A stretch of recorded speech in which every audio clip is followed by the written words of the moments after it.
So hello everyone, स्वागत है आपका फिर से हमारे आज के इस नए लेक्चर में। आपको पता है हम जीरो लेवल से एडवांस लेवल तक की केमिस्ट्री पढ़ रहे हैं। क्यों? क्योंकि आपको जीरो से हीरो बनाना है। ठीक है, बढ़िया। अभी तक हम इस सीरीज के 4 लेक्चर खत्म कर चुके हैं। बढ़िया। अब उन 4 लेक्चर में से 3 लेक्चर में हमने पूरी की पूरी आवर्त सारणी के सारे तत्व पढ़ लिए थे। उनके सिंबल क्या है वो सब देख लिया था, उनके नाम क्या है वो सब देख लिया था ट्रिकों की सहायता से, है ना। अच्छी अच्छी ट्रिक हमने देखी थी। बढ़िया। इसके बाद जो कल वाला लेक्चर था, यानी कि जो चौथा लेक्चर था, उसमें हमने उनकी सहायता से यौगिक बनाए थे। यौगिक कैसे? जैसे कि NaCl हो गया, है ना।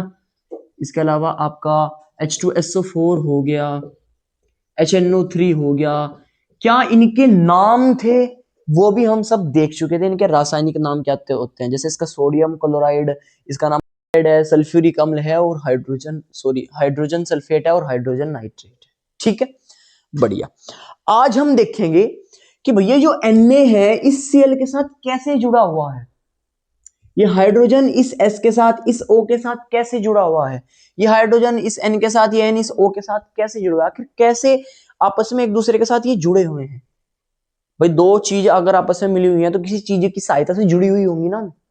ठीक है, तो जो इन आपस में जोड़ रहा है, इन्हें आपस में जो जोड़ रहा है उसे हम बोलते हैं बंध। बंध मतलब बॉन्ड। ठीक है, और बॉन्ड मेरे पास 3 प्रकार के होते हैं। बॉन्ड मेरे पास 3 प्रकार के होते हैं। सबसे पहला होता है मेरे पास आयनिक बॉन्ड, है ना, आयनिक बंध। दूसरा होता है सहसंयोजी बंध, और तीसरा होता है उपसहसंयोजी बंध। तो स्टार्ट करते हैं आयनिक बंध से। आयनिक बंध में अगर मैं आपको दिखाऊं तो इसमें एक शब्द आया हुआ है आयन।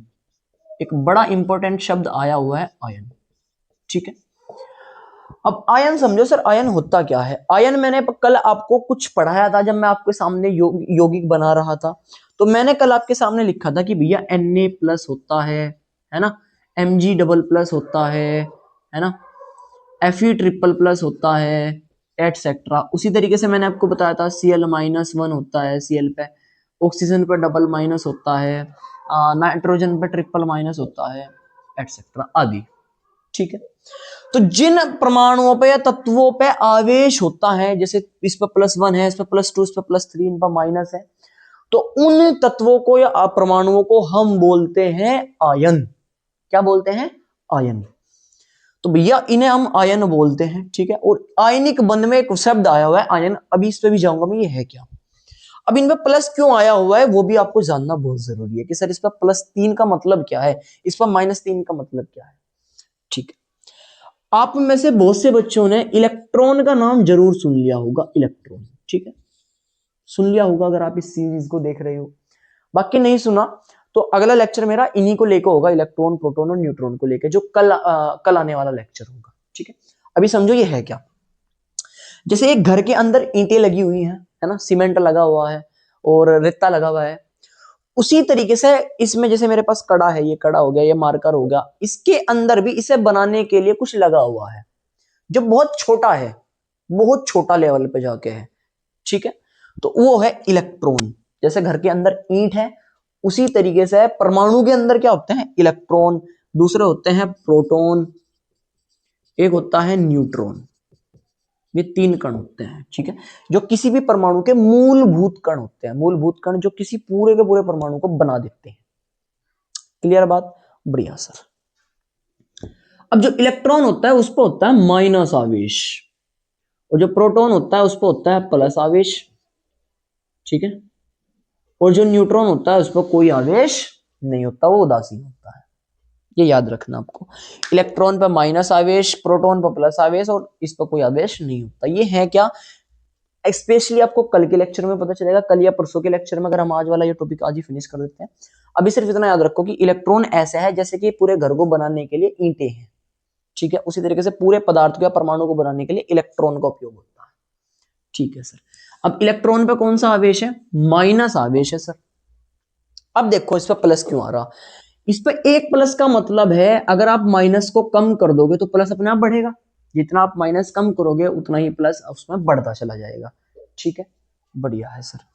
इस पे एक प्लस आया हुआ है तो मतलब इसमें एक इलेक्ट्रॉन की कमी है। इस पर एक प्लस बढ़ गया ना, तो मतलब इसमें एक इलेक्ट्रॉन की कमी है, माइनस की कमी है। इलेक्ट्रॉन पर माइनस है ना, एक इलेक्ट्रॉन की कमी है। मैग्नीशियम पर 2 प्लस आया हुआ है तो मतलब इस पर 2 इलेक्ट्रॉन की कमी है। आयरन पे 3 प्लस आया हुआ है तो मतलब इसमें 3 इलेक्ट्रॉन की कमी है। बढ़िया।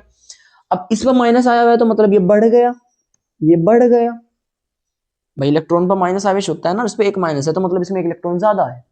ऊपर कमी थे क्योंकि प्लस आया हुआ था, नीचे माइनस है तो मतलब इसमें इलेक्ट्रॉन ज्यादा है।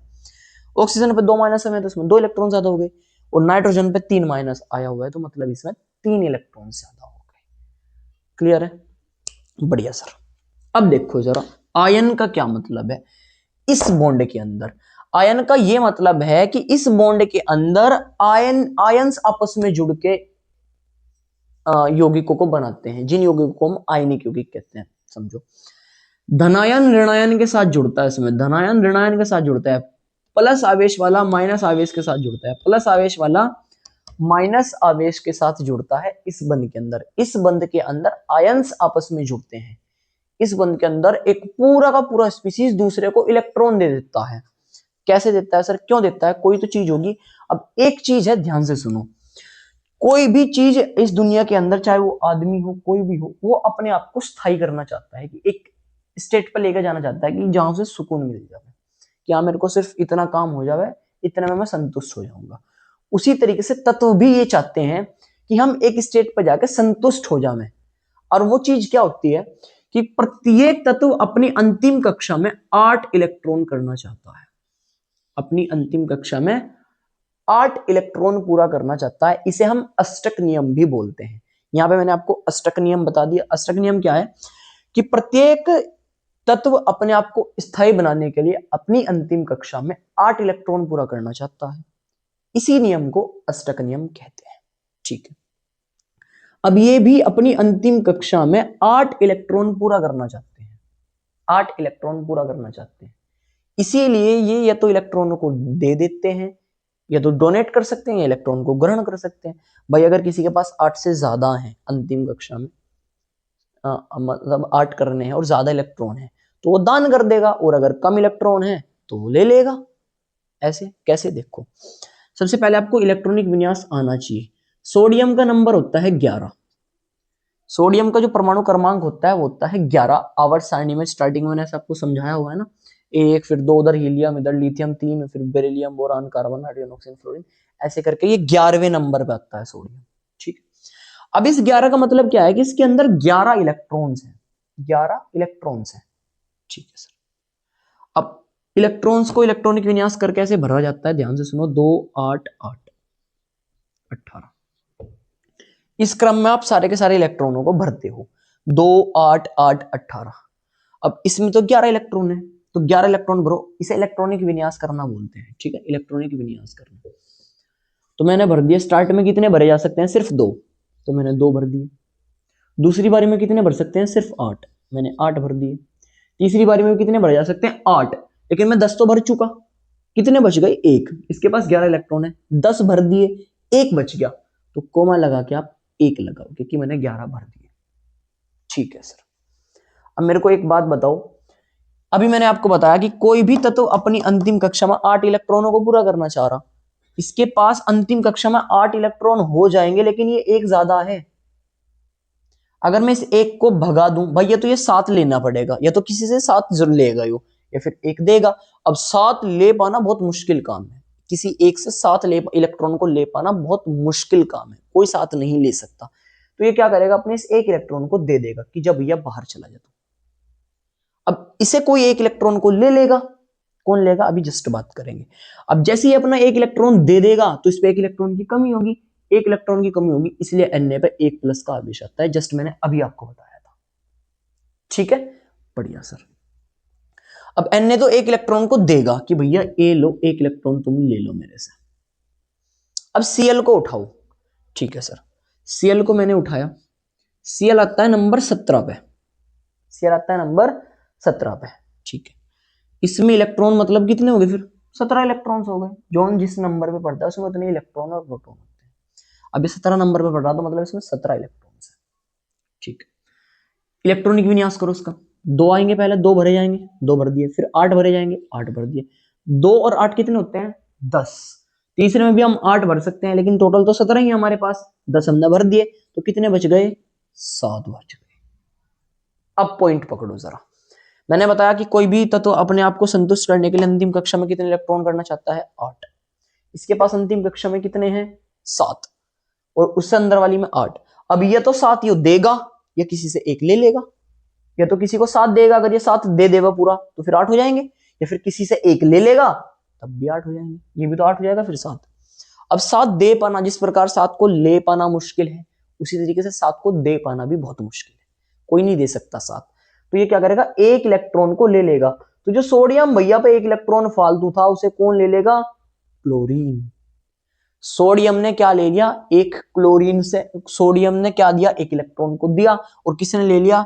Cl ने ले लिया। और जब सोडियम ने एक इलेक्ट्रॉन दिया, उसे Cl ने ले लिया, और ये दोनों हो गए संतुष्ट, आपस में जुड़ गए। इस बॉन्ड को ही हम बोलते हैं आयनिक बॉन्ड। और ये किसके बीच बना है? आयनों के बीच, कि भैया जब ये एक इलेक्ट्रॉन को दे देगा तो इस पर प्लस आ जाएगा, और जब ये एक इलेक्ट्रॉन को ले लेगा तो इस पर माइनस आ जाएगा। अच्छा, बढ़िया। तो आयन का शब्द सारा यहां पे था। अब ऐसे होती है कुछ तत्वों के बीच में बॉन्डिंग। पहला बॉन्ड हमने पढ़ लिया, जिसे अपन आयनिक बंध बोलते हैं, ठीक है। और आयनिक बंध से जो यौगिक बनते हैं, इन यौगिकों को हम बोलते हैं आयनिक यौगिक। आयनिक यौगिक, बहुत बढ़िया, आयनिक यौगिक, ठीक है। अब इसमें थोड़ा सा और मैं एक्सप्लेन करूं कि जिसपे आवेश प्लस आवेश होता है, जिन पे प्लस आवेश होता है, जिन पे प्लस आवेश होता है, अधिकतर वे धातु होते हैं। जो इलेक्ट्रॉनों को देते हैं ना दूसरे को, जो इलेक्ट्रॉन देते हैं दूसरे को, उन्हें हम धातु बोलते हैं। तो यहां पे सोडियम क्या हो गया? सोडियम हो गया धातु। और जो इलेक्ट्रॉनों को ले लेता है, ऋणावेश बनाता है, जो इलेक्ट्रॉनों को ले लेता है, उन्हें बोलते हैं अधातु। अधातु। अब धातु ने अधातु को इलेक्ट्रॉन दिया, एक इलेक्ट्रॉन दिया, उससे बॉन्ड बना, तो इस बॉन्ड को हम बोलते हैं आयनिक बॉन्ड। इसमें एक धातु दूसरे धातु अधातु को इलेक्ट्रॉन्स देता है, ठीक है। अब इसकी परिभाषा सर कैसे बनाओगे आप? आयनिक बंध की परिभाषा कैसे बनाओगे? अभी जरा ध्यान से देखो, इसने पूरा का पूरा एक इलेक्ट्रॉन उसे दे दिया, पूरा का पूरा एक इलेक्ट्रॉन उसे दे दिया खुद को संतुष्ट करने के लिए। तो थ्योरी आप कैसे लिख दोगे? वह बंध जिसमें इलेक्ट्रॉनों का पूर्ण स्थानांतरण होता है, मतलब एक स्थान से दूसरे स्थान पर इलेक्ट्रॉन जाते हैं, तो वह बंध जिसमें इलेक्ट्रॉनों का पूर्ण स्थानांतरण होता है, उस बंध को आयनिक बंध कहते हैं। इस बंध में धातु अधातु के बीच बंध बनता है। यह बंध धातु अधातु के बीच बनता है, ठीक है। क्योंकि जो इलेक्ट्रॉन देता है वो धातु होते हैं, और जो इलेक्ट्रॉन ग्रहण करते हैं वो अधातु होते हैं। बढ़िया सर, आगे चीज समझ में। तो जब भी कोई धातु अधातु के साथ जुड़ेगा, तो मतलब उसके बीच में आयनिक बंध होगा, और इस बंध से बनने वाले यौगिकों को हम कहेंगे आयनिक यौगिक। तो मतलब जो NaCl है वो कैसा है? एक आयनिक यौगिक है। और एग्जांपल दिखाओ सर। और एग्जांपल देखो, MgCl2। MgCl2। अब Mg धातु है क्योंकि इस पर 2 प्लस का आवेश होता है। अब Cl पे मेरे पास माइनस आवेश होता है, तो मतलब ये अधातु है ना। इस पर प्लस कब आ रहा? जब इसने इलेक्ट्रॉन दिए होंगे। इस पर माइनस क्यों आ रहा? क्योंकि इसने इलेक्ट्रॉन ले लिए होंगे, है ना। तो ये धातु है, ये अधातु है। और धातु अधातु के मध्य जो बंध बनता है वो कौन सा बंध होता है? आयनिक बंध। आयनिक बंध, ठीक है। बढ़िया सर, दिखा दो सर कैसे।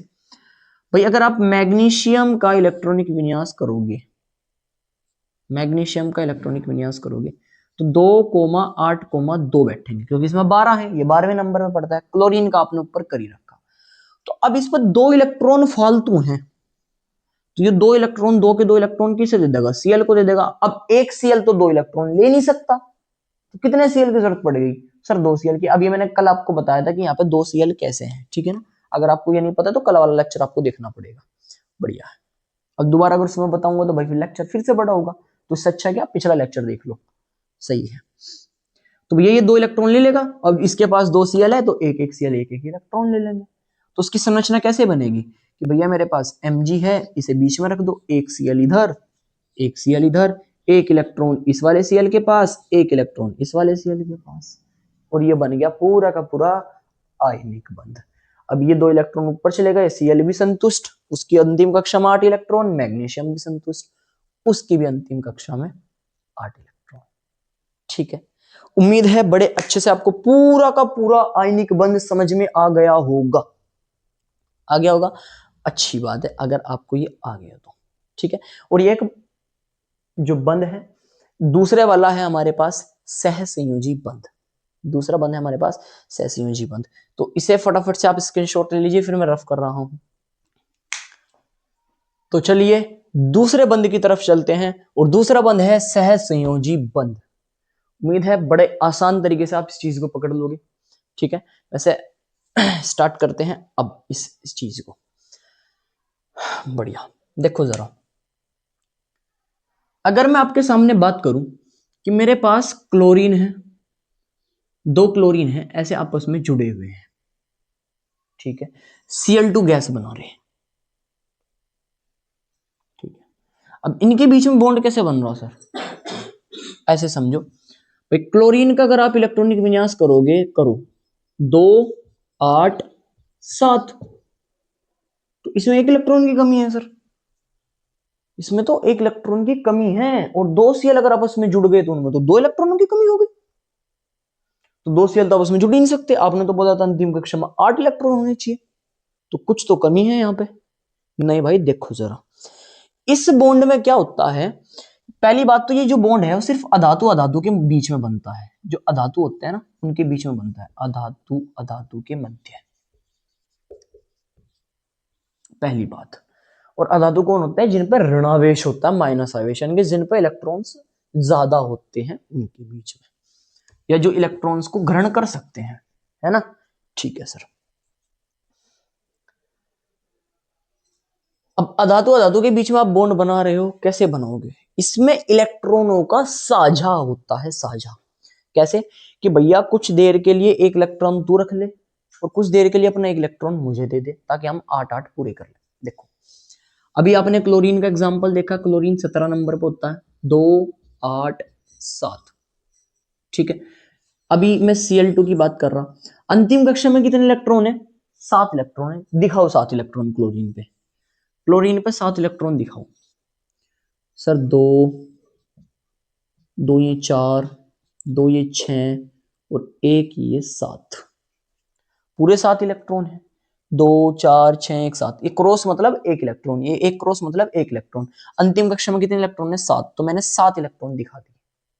ठीक है सर, दूसरा क्लोरीन दिखाओ भाई। Cl2 है ना, Cl2 गैस है, अधातु अधातु के मध्य बनता है। जब Cl के साथ जुड़ेगा तो ये तो दोनों अधातु हो गए। ठीक है सर, इसमें भी 7 इलेक्ट्रॉन होंगे, 2 4 6 और 1 ये 7। अब 8 8 पूरे करने हैं। मैंने क्या बोला कि इस वाले बंध में साझा होगा, कि कुछ टाइम तक तू रख अपने पास, कुछ टाइम तक मैं रखूंगा। अब ये क्लोरीन भैया क्या कहेगा, भाई मेरे पास सिर्फ 1 इलेक्ट्रॉन की कमी है, अपना 1 इलेक्ट्रॉन दे दे मुझे, अपना 1 इलेक्ट्रॉन दे दे मुझे। अब इसके तो हो गए 8 पूरे, कि चल भाई ठीक है रख ले। लेकिन अब ये क्या बोल लेगा, भाई मेरे पास तो 6 रह गए, मुझे भी तो 8 पूरे करने हैं, है कि नहीं? मुझे भी 8 पूरे करने हैं। तो क्या कहेगा, ले भाई तू भी ले ले, आधा आधा हम शेयर कर लेते हैं, कि तेरे पास भी 2 इलेक्ट्रॉन हैं, मेरे पास भी ये 2 इलेक्ट्रॉन। मतलब ये किसी एक के नहीं है, ये इस वाले के भी इलेक्ट्रॉन्स हैं, ये इस वाले के भी इलेक्ट्रॉन्स हैं। जब ये इस वाले के इलेक्ट्रॉन है इसके भी 8 पूरे, जब ये इस वाले के भी इलेक्ट्रॉन है इसके भी 8 पूरे, साझा कर लेते हैं आधा आधा। क्लियर? तो इस प्रकार के बंध को हम बोलते हैं सहसंयोजी बंध। और ये जो संरचना मैंने आपके सामने बनाई है ना, इसे बोलते हैं लेविस संरचना, लुईस संरचना, लुईस संरचना, जो कि 10वीं का और 11वीं का एक मोस्ट इंपोर्टेंट टॉपिक है, लुईस संरचना। ठीक है, अब लुईस संरचना मैंने आपको जस्ट सामने बना के दिखा भी दी, तो इस वीडियो को काफी इंपॉर्टेंट होगी आपके लिए भाई साहब, क्योंकि काफी चीजें आप इसके अंदर समझ रहे हो। एक एक इलेक्ट्रॉन इसके अंदर है, इसमें शेयरिंग कितने की हो रही? एक एक इलेक्ट्रॉन की। एक एक इलेक्ट्रॉन का मतलब है कि क्लोरीन के मैं इस तरीके से बार बार ना लिख के हम ऐसे बता देंगे, एक डंडा लगाकर। एक डंडे को बोलते हैं एकल बंध, एकल सहसंयोजी बंध। इसका मतलब ये है कि इसमें 1 इलेक्ट्रॉन इस वाले Cl का, 1 इलेक्ट्रॉन इस वाले Cl का, तब जाके एक बॉन्ड बना। तब जाकर एक बॉन्ड बना। ठीक है सर, अगला एग्जांपल दिखाओ। देखो ये तो पहला था, धीरे धीरे आएंगी चीजें समझ में। दूसरा देखो एग्जांपल, O2 का देखो, O2 का, ठीक है, ऑक्सीजन का देखो। अब ऑक्सीजन का जब आप इलेक्ट्रॉनिक विन्यास करोगे, ये 8वें नंबर पे पड़ता है, तो इसका इलेक्ट्रॉनिक विन्यास होगा 2,6। 2,6। इसके अंतिम कक्षा में कितने इलेक्ट्रॉन्स हैं? 6 इलेक्ट्रॉन्स है सर, 6। एक ऑक्सीजन के अंतिम कक्षा में 6 इलेक्ट्रॉन। बनाओ ऑक्सीजन, 6 इलेक्ट्रॉन लगाओ। ठीक है सर, 2, 4 और 2 ये 6 लगा दिया सर हमने 6 इलेक्ट्रॉन। 6 दूसरे पे लगाओ, 2, 4, 6। ठीक है, तो अब इसे कितने इलेक्ट्रॉन की कमी है? 2 इलेक्ट्रॉन की, इसको भी 2 इलेक्ट्रॉन की कमी। तो ये ऑक्सीजन क्या कहेगा, ले भाई कुछ टाइम के लिए अपने इलेक्ट्रॉन्स मुझे दे दे। 8 हो गए। अब ये कहेगा भाई मेरे पास भी तो कम हो गए, मुझे भी दे। तो ये भी कह देगा चल ठीक है, 2 तू भी ले ले भाई, दोनों शेयरिंग कर लेते हैं, दोनों साझा कर लेते हैं। तेरे पास भी इलेक्ट्रॉन्स, मेरे पास भी इलेक्ट्रॉन्स। अभी देखो जरा कितने का यहाँ पे साझा हुआ है ना, इस पे 2 इलेक्ट्रॉन है। कितने इलेक्ट्रॉनों का साझा हुआ है? 4 इलेक्ट्रॉनों का। कितने इलेक्ट्रॉनों का? 4। 2 इसके, 2 इसके। जैसे ऊपर एक एक इलेक्ट्रॉनों का साझा हुआ तो एक बॉन्ड बना था, अब 2 इलेक्ट्रॉनों का साझा हुआ है तो मतलब 2 सीधी लाइनें आ जाएंगी, 2 सीधी लाइनें आ जाएंगी। अब इसे बोलते हैं द्विसहसंयोजी बंध। द्विसहसंयोजी बंध, इसमें 4 इलेक्ट्रॉन लगे हुए हैं, 2 इस बॉन्ड के इलेक्ट्रॉन, 2 इस बॉन्ड के इलेक्ट्रॉन। ठीक है, तो इसीलिए ऑक्सीजन के बीच में डबल बॉन्ड होता है। नोट करना बात, मैंने स्टार्टिंग में ही बोल रहा था, ये अधातु अधातु के मध्य बनता है बॉन्ड, और इसमें इलेक्ट्रॉन आपस में साझा करते हैं, इलेक्ट्रॉन्स साझा करते हैं एक दूसरे के साथ। तीसरा देखो जरा एग्जांपल, अब चीजें समझ में आ गई होगी। N2 नाइट्रोजन का अगर आप इलेक्ट्रॉनिक विन्यास करोगे तो ये 7वें नंबर पे पड़ता है, 2,5। अब सर नाइट्रोजन में मतलब 5 अंतिम कक्षा में 5 इलेक्ट्रॉन्स, बिल्कुल 5 इलेक्ट्रॉन्स, दिखाओ बना के। अच्छा मैं ऐसे कर दूं कि भैया 2 इलेक्ट्रॉन इधर और 3 इलेक्ट्रॉन इधर कर दूं, क्योंकि इसके पास 3 इलेक्ट्रॉन की कमी है, ये 3 लेगा भी तो दूसरे से, 3 लेगा ना दूसरे से, तो ऐसे दिखा दो कि भैया नाइट्रोजन पे 2 इलेक्ट्रॉन तो ये हो गए और 3 हो गए इधर। ठीक है, अब इसके 5, तो ये कहेगा भैया कुछ टाइम के लिए अपने इलेक्ट्रॉन मुझे उधार दे दो, ये भी कहेगा मुझे भी चाहिए, मुझे भी दे दो। तो कहेंगे चलो दोनों आधे आधे कर लेते हैं, कुछ टाइम आप रखो, कुछ टाइम आप, मैं रखता हूँ, साझेदारी कर लेते हैं। अब 3 इलेक्ट्रॉनों के साझेदारी मतलब 3 सीधे डंडे, सॉरी 3 सीधे डंडे, इसे बोलते हैं त्रिसहसंयोजी बंध। उम्मीद है बड़े अच्छे से आपको पूरा का पूरा टॉपिक समझ में आ गया होगा। अब ऐसा करने से क्या हुआ, इसके भी 8 इलेक्ट्रॉन पूरे, इसके भी 8 इलेक्ट्रॉन पूरे, ना तो ये पूरे के पूरे इलेक्ट्रॉन इसके पास है, ना ये पूरे पूरे इलेक्ट्रॉन इसके पास है। ऊपरले वाले में क्या हो रहा था आयनिक बंध में, कि पूरे के पूरा इलेक्ट्रॉन किसी के पास जा रहा था। कैसे जा रहा था, जैसे NaCl के बीच में बॉन्ड बना था ना, तो Na ने पूरा का पूरा इलेक्ट्रॉन Cl को दे दिया था, तो यहां से पूरा का पूरा इलेक्ट्रॉन किसी दूसरे के पास जा रहा था। इसमें नहीं जा रहा, इसमें जहां पे है इन दोनों के बीच में है इलेक्ट्रॉन, इसके पास भी है उसके पास भी है, दोनों के पास है, किसी एक के पास इसमें इलेक्ट्रॉन नहीं है। उसमें था जो आयनिक बंध हमने बनाया था, उसमें धातु से अधातु के पास इलेक्ट्रॉन जा रहा था। क्लियर है? ठीक है, तो वह बंध जो इलेक्ट्रॉनों के साझे से बनता है, वह बॉन्ड जो इलेक्ट्रो के साझे से बनता है, उस बॉन्ड को हम बोलते हैं सहसंयोजी बॉन्ड, सहसंयोजी बंध। और ये 3 प्रकार का होता है, एकल सहसंयोजी बंध जिसमें 2 इलेक्ट्रॉनों का साझा हो रहा हो, आपस में 2 इलेक्ट्रॉन साझे में कर रहे हो। द्विसहसंयोजी बंध जिसमें 4 इलेक्ट्रॉनों का साझा हो रहा हो। त्रिसहसंयोजी बंध जिसमें 6 इलेक्ट्रॉनों का साझा हो रहा हो। ठीक है, आई बात समझ में? बढ़िया। अब कार्बन भैया बहुत बड़ा खेल करता है इनके साथ। एक एग्जांपल और मैं आपको लेके दिखाता हूं, देखो कैसे। मान लो NH3 अगर जुड़ा हुआ हो, सर हाइड्रोजन देखो पहले, हाइड्रोजन, हाइड्रोजन। अब हाइड्रोजन पे होते हैं सिर्फ 1 इलेक्ट्रॉन, इसे कैसे करोगे सर, इसमें 8 इलेक्ट्रॉन पूरे करने के लिए 7 कहां से लेके आएगा भाई? 7 तो कोई ग्रहण नहीं कर सकता। हाइड्रोजन में 1 इलेक्ट्रॉन होता है भाई, हाइड्रोजन में सिर्फ 1 इलेक्ट्रॉन होता है, और वो ऐसे भर देते हैं। अभी मैंने आपको जब इलेक्ट्रॉनिक विन्यास करना सिखाया था, 2, 8, 8, 18 बताया था ना, तो पहले वाले कितने में संतुष्ट हो रहे? सिर्फ 2 में। अधिकतर 8 में संतुष्ट होते हैं, लेकिन इसका इलेक्ट्रॉनिक विन्यास कर रहे तो ये 2 में संतुष्ट हो जाएगा ना भाई। इधर इलेक्ट्रॉनिक विन्यास करते हुए 2 में भी संतुष्ट हो रहे हैं ना, तो हाइड्रोजन बहुत छोटा तत्व है, ये सिर्फ 2 इलेक्ट्रॉनों में संतुष्ट रहता है कि भैया किसी तरह मेरे पास 2 ही हो जाए, अपन उसमें ठीक है, ठीक है ना, बढ़िया। तो भैया 2 में शुरू हो जाता है, तो 1H1 करके इसका वो हो गया इलेक्ट्रॉनिक विन्यास, ये 1 हो गया, इसमें 1 इलेक्ट्रॉन है, 2 में संतुष्ट हो जाएगा तो उसे 1 इलेक्ट्रॉन की और जरूरत है। हाइड्रोजन H2 बनाते हैं, क्यों भाई, हाइड्रोजन के पास 1 इलेक्ट्रॉन है, दूसरा हाइड्रोजन के पास भी 1 इलेक्ट्रॉन है, ये कहेगा 1 मुझे दे दे, ये कहेगा मुझे भी दे दे, दोनों ने शेयरिंग कर ली, तो भैया ठीक है, तेरे पास भी इलेक्ट्रॉन मेरे पास भी इलेक्ट्रॉन, किसी के पास नहीं है, दोनों के बीच में है, दोनों की आपस में शेयरिंग है, ठीक है, किसी एक के पास पर्टिकुलर इलेक्ट्रॉन्स नहीं जा रहे, दोनों के बीच में इलेक्ट्रॉन्स है। इस वजह से चूंकि 2 इलेक्ट्रॉनों की साझा हो रहा है, तो मतलब हाइड्रोजन हाइड्रोजन के बीच में एक बॉन्ड है, एक बॉन्ड है। आई बात समझ में, बढ़िया। मैं सर रफ कर देता हूं, फिर मैं आपके सामने 2-3 संरचनाएं बनाऊंगा, से नोट कर लो फटाफट। हमें जल की संरचना बनानी H2O की, अमोनिया गैस इसे बोलते हैं, अमोनिया की संरचना बनानी, इसे मैथेन बोलते हैं, कार्बनिक यौगिक IUPAC नाम में आता है, ठीक है। IUPAC मैं सिखा भी चुका हूं ऑलरेडी, अगर आपने IUPAC इसका नाम पता करना है तो हमारे लेक्चर आप देख सकते हो, ठीक है, 10-15 मिनट का लेक्चर है सिर्फ, बढ़िया। तो उसका नाम मैथेन है, इसका अमोनिया और इसका जल, ठीक है सर। इनकी संरचना कैसे बनी होगी उसके बारे में बात करेंगे। हाइड्रोजन भी एक अधातु है, ऑक्सीजन भी एक अधातु है, नाइट्रोजन भी एक अधातु है, हाइड्रोजन भी एक अधातु है, कार्बन भी एक अधातु है, हाइड्रोजन भी एक अधातु है, ठीक है। अब कुछ बच्चों का सवाल आया होगा, सर जब कल आपने कुछ तत्व लिखवाए थे तो उसमें बताया था हाइड्रोजन पे प्लस आवेश होता है, और जिन पर प्लस होता है वो तो धातु धातु होते हैं। ये फिक्स नहीं है भाई, ठीक है, फिक्स नहीं है कि जिस पे प्लस आवेश आता हो वो धातु ही होते हैं। हाइड्रोजन एक अधातु है, और ऐसा अधातु है, ऐसा नहीं है कि सिर्फ हाइड्रोजन प्लस ही बनाता है, हाइड्रोजन माइनस भी बनाता है, H माइनस होते हैं, H माइनस होता है। माइनस का मतलब क्या है, इस पे 1 इलेक्ट्रॉन है, भाई मैंने क्या बताया, हाइड्रोजन 2 इलेक्ट्रॉनों में संतुष्ट होता है, एक इसके पास ऑलरेडी है, एक माइनस आ गया तो मतलब 2 इलेक्ट्रॉन हो गए, संतुष्ट हो गए, तो H माइनस भी एग्जिस्ट करता है, ठीक है, बढ़िया। तो इसके पास ज्यादा लक्षण है अधातु के, यो अधातु माना जाता है हाइड्रोजन, ठीक है, बढ़िया। अभी देखो जरा, हाइड्रोजन का तो आपने इलेक्ट्रॉनिक विन्यास पता है, इसमें सिर्फ 1 इलेक्ट्रॉन। ऑक्सीजन का अगर मैं इलेक्ट्रॉनिक विन्यास करता हूं, जैसे अभी भी करा था मैंने, 2,6, 2,6, ठीक है सर, चीजें समझ रहा हूं मैं, रिलेट कर रहा हूं।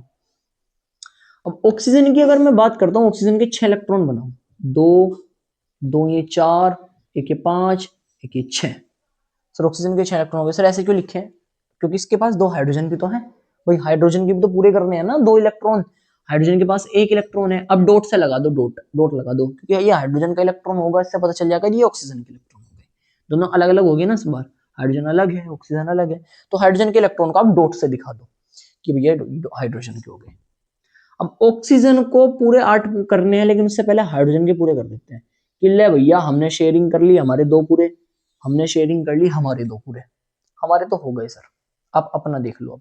अब ऑक्सीजन कहेगा अच्छा ऐसे कर रहे हो, तो भी अपने इलेक्ट्रॉन्स है, तो भी अपने इलेक्ट्रॉन्स है, मैं दोनों के ले लूंगा। अब 2 2 4, तो ये 6 और 2 ये 8, पूरे इलेक्ट्रॉन्स कितने हो गए, 8। ऑक्सीजन भी खुश, हाइड्रोजन भैया भी खुश, तो इसमें शेयरिंग हो रही है। अभी शेयरिंग देखो, यहाँ पे भी दो दो इलेक्ट्रॉनों की शेयरिंग है, यहाँ पे भी 2 इलेक्ट्रॉनों की शेयरिंग है, 2 इलेक्ट्रॉनों का साझा है, और जहां पे सिर्फ 2 इलेक्ट्रॉनों का साझा होता है वहां पे एक सिंगल डंडा लगाया जाता है। तो ये जल की संरचना है, लुईस बिंदु संरचना है, लुईस बिंदु संरचना, ठीक है, लुईस संरचना। अमोनिया की बनाते हैं, सर अमोनिया का इलेक्ट्रॉनिक विन्यास हमने जस्ट अभी करके देखा था, सॉरी नाइट्रोजन का इलेक्ट्रॉनिक विन्यास 2,5 होता है, अंतिम कक्षा में 5 इलेक्ट्रॉन, हाइड्रोजन का मैंने ऊपर देख लिया 1 इलेक्ट्रॉन है हाइड्रोजन, ठीक है, नाइट्रोजन के 5 लगा दो भाई, ठीक है सर, 2 तो ये रहे, एक ये रहा 3, एक ये रहा 4, एक ये रहा 5, ऐसे क्यों लगाएं, क्योंकि 3 हाइड्रोजन भी, हाइड्रोजन के पूरे करने हैं। अब एक हाइड्रोजन इस वाले के साथ पूरा कर लेगा, एक हाइड्रोजन इस वाले के साथ पूरा कर लेगा, एक हाइड्रोजन इस वाले के साथ पूरा कर लेगा, इसके भी 2 इलेक्ट्रॉन पूरे, इसके भी 2 इलेक्ट्रॉन पूरे, इसके भी 2 इलेक्ट्रॉन पूरे, 2 पूरे हो गए। नाइट्रोजन को 8 पूरे करने हैं तो तीनों के ले लेगा भाई, तीनों के ले लेगा,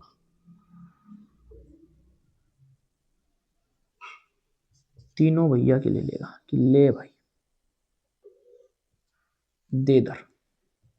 नाइट्रोजन के कितने हो गए, 2 तो थे इसके पास, 2 ये रहे 4, 2 ये रहे 6 और 2 ये रहे 8, हाइड्रोजन के दो दो हो गए।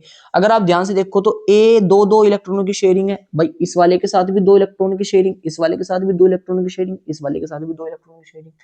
तो मतलब ये वाला नाइट्रोजन भैया, ये वाले नाइट्रोजन भैया इस हाइड्रोजन के साथ भी एक बॉन्ड से जुड़े हुए, इस हाइड्रोजन के साथ भी एक बॉन्ड से जुड़े हुए, इस हाइड्रोजन के साथ भी एक बॉन्ड से जुड़े हुए हैं। ये लुईस बिंदु संरचना है। ठीक है, आया समझ में। बचता है CH4 मैथेन भैया, कि मैथेन का क्या केस है भाई। कार्बन के अगर आप देखते हो तो उसमें 6 इलेक्ट्रॉन्स होते हैं और उसका इलेक्ट्रॉनिक विन्यास होगा 2,4। अच्छा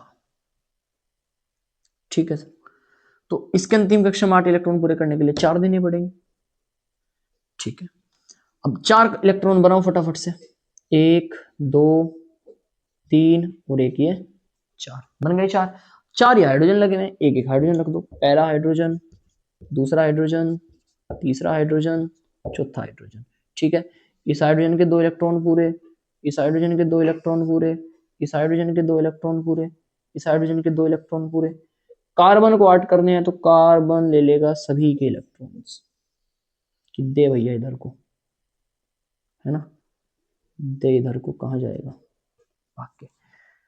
कार्बन में 2 इसके साथ इलेक्ट्रॉन है, 2 इसके साथ साझे में इलेक्ट्रॉन, 2 इसके साथ साझे में, 2 इलेक्ट्रॉन इसके साथ साझे में, 2 2 इलेक्ट्रॉन साझे में है तो एक बॉन्ड ये, एक बॉन्ड ये, एक बॉन्ड ये, एक बॉन्ड ये होगी लुईस बिंदु संरचना। तो आज आपने लुईस बिंदु संरचना भी पढ़ लिया है, अष्टक नियम भी पढ़ लिया है। ठीक है, सहसंयोजी बंध भी पढ़ लिया, सॉरी आयनिक बंध भी पढ़ लिया। अब उप सहसंयोजी बंध बनता है, ठीक है, जो हमारा रह गया है वो हम डिस्कस करेंगे नेक्स्ट वीडियो में। वीडियो काफी लंबी हो चुकी है, उम्मीद है बड़ा अच्छा लगेगा आपको आज का लेक्चर। इसके साथ साथ हमने ये भी देखा कि प्लस क्यों आता है किसी तत्व पे, जैसे Na पे प्लस था, Cl पे माइनस था, तो इस पर प्लस क्यों है, इस पर माइनस क्यों है, क्योंकि इस पे एक इलेक्ट्रॉन की कमी है इसलिए इस पे एक प्लस है, इस पे एक इलेक्ट्रॉन की ज्यादा है इसलिए एक इस पर माइनस है। ठीक है, तो काफी हेल्पफुल रहा आज का लेक्चर आपका। आपको पता चल गया कि जो हमने स्टार्टिंग में एबीसीडी पढ़ी थी, एबीसीडी मतलब तत्व पढ़े थे, उन तत्वों से हमने यौगिक बनाई। अब उन यौगिक में आपस में तत्व कैसे जुड़े हुए हैं वो आज हमने डिस्कस कर लिया। क्लियर है। अब जो नेक्स्ट वीडियो है उसमें मैं आपको बताऊंगा कि सर ये इलेक्ट्रॉन, प्रोटॉन, न्यूट्रॉन ये सब क्या है।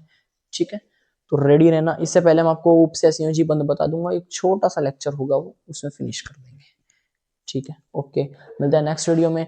और भाई लाइक सब्सक्राइब करते रहो, ठीक है ना, अच्छा लगता है लाइक करते रहो वीडियो, और कमेंट भी कर दिया करो, बता दिया करो कि कौन सा नेक्स्ट आपको टॉपिक देखना है या क्या चीज आपको इसमें समझ नहीं आई, तो मैं आपको उससे क्लियर कर दूंगा फिर। ठीक है, मिलते हैं नेक्स्ट लेक्चर में, तो तक के लिए बाय।